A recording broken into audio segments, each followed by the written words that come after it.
नमस्कार। आज हम एक बहुत ही महत्वपूर्ण विषय पर बात करने वाले हैं, समुद्री सुरक्षा से जुड़ा हुआ। कैप्टन श्याम बहादुर चौहान की जो शैक्षिक सामग्री है, उसके जरिए हम कोलरेग्स के नियम 7 यानी टक्कर का खतरा, इसकी बारीकियों को समझेंगे। कोशिश यही है कि हम सब समझें कि ये खतरा कब होता है और इसका सही आकलन कैसे करना है। नमस्कार। और ये नियम वाकई बहुत अहम है, सिर्फ जूनियर ऑफिसर्स के लिए नहीं बल्कि सीनियर्स के लिए भी। आईएमओ ने जो ये नियम बनाए हैं वो जहाज़ों के सुरक्षित संचालन का आप कह सकती हैं आधार हैं।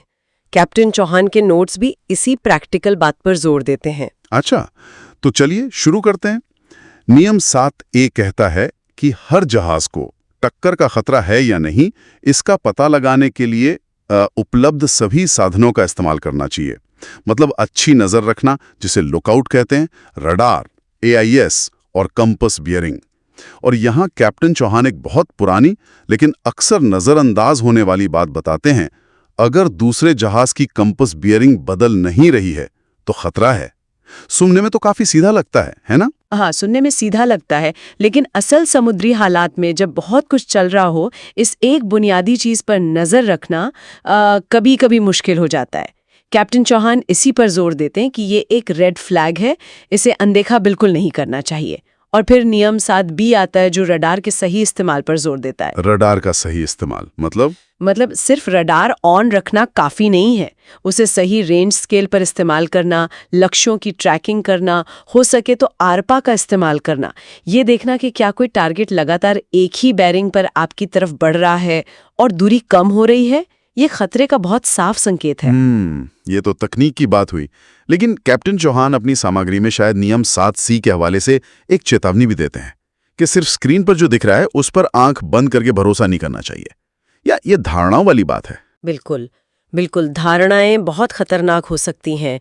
कैप्टन चौहान के नोट्स में शायद ऐसी मिसालें होंगी जहां मान लीजिए छोटी मछली पकड़ने वाली नाव है, उसमें ना AIS है, ना उसकी बत्तियां ठीक से काम कर रही हैं, या फिर एक बड़ा जहाज है लेकिन वो उम्मीद के मुताबिक रास्ता नहीं बदल रहा।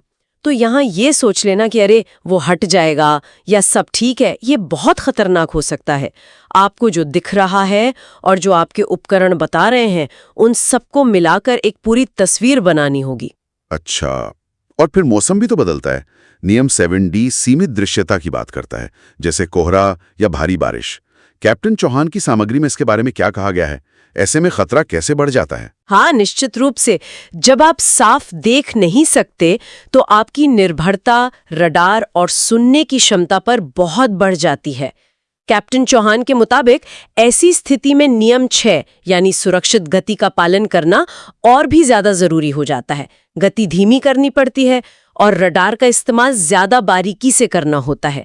लंबी दूरी की स्कैनिंग तो करनी ही है, साथ ही नजदीकी टारगेट्स पर भी पैनी नजर रखनी है। इसमें चूक की गुंजाइश बहुत बहुत कम होती है। तो अगर हम इसे सरल करें, खासकर किसी नए ऑफिसर के लिए, क्या कैप्टन चौहान का निचोड़ यही है कि कांस्टेंट बेयरिंग, डिक्रीजिंग रेंज, मतलब स्थिर दिशा और घटती दूरी, इसका सीधा मतलब है खतरे की घंटी बज गई? हाँ, आप कह सकते हैं कि ये सबसे बुनियादी, सबसे जरूरी सबक है। कैप्टन चौहान इसे एक तरह से नींव मानते हैं।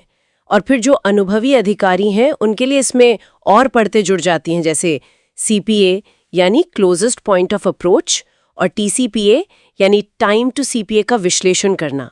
अगर आपका अनुमानित CPA खतरनाक रूप से कम है, मान लीजिए आधा नॉटिकल मील से भी कम, तो फिर नियम 8 के तहत टक्कर टालने के लिए साफ और समय पर कार्रवाई करनी होगी। देर करने का मतलब है खतरा बढ़ाना। तो इस पूरी बातचीत का सार क्या निकलता है? कैप्टन चौहान की सामग्री से जो मुख्य बातें हैं वो क्या हैं? मुझे लग रहा है लगातार चौकन्ना रहना है ना, सभी उपलब्ध साधनों का समझदारी से इस्तेमाल करना, लेकिन उन पर अंधा भरोसा नहीं करना और अपनी धारणाओं से बचना। बिल्कुल सही समझा आपने। ये सिर्फ नियम रटना नहीं है बल्कि उन्हें समुद्री जीवन की असलियत में उतारना है। कैप्टन चौहान भी शायद यही सिखाना चाहते हैं। और यहीं पर एक दिलचस्प सवाल उठता है जिस पर हमें सोचना चाहिए। आज के इस हाईटेक युग में जहां हमारे पास इतने सारे एडवांस्ड उपकरण हैं, हम अपनी जो मानवीय सूझबूझ है, अपना अनुभव, अपनी गट फीलिंग, उस पर भरोसा कैसे बनाए रखें? कैसे तय करें कि कब मशीन पर यकीन करना है और कब अपने अंदर की आवाज सुननी है, खासकर जब हालात मुश्किल हों? ये वाकई एक बहुत अहम सवाल है, सोचने लायक। और इसी विचार के साथ हम आज की ये बातचीत समाप्त करते हैं। श्रोताओं के लिए जानना जरूरी है कि ये चर्चा कैप्टन श्याम बहादुर चौहान द्वारा प्रदान की गई शैक्षिक सामग्री पर आधारित थी। इसका उद्देश्य केवल अध्ययन और जानकारी देना है।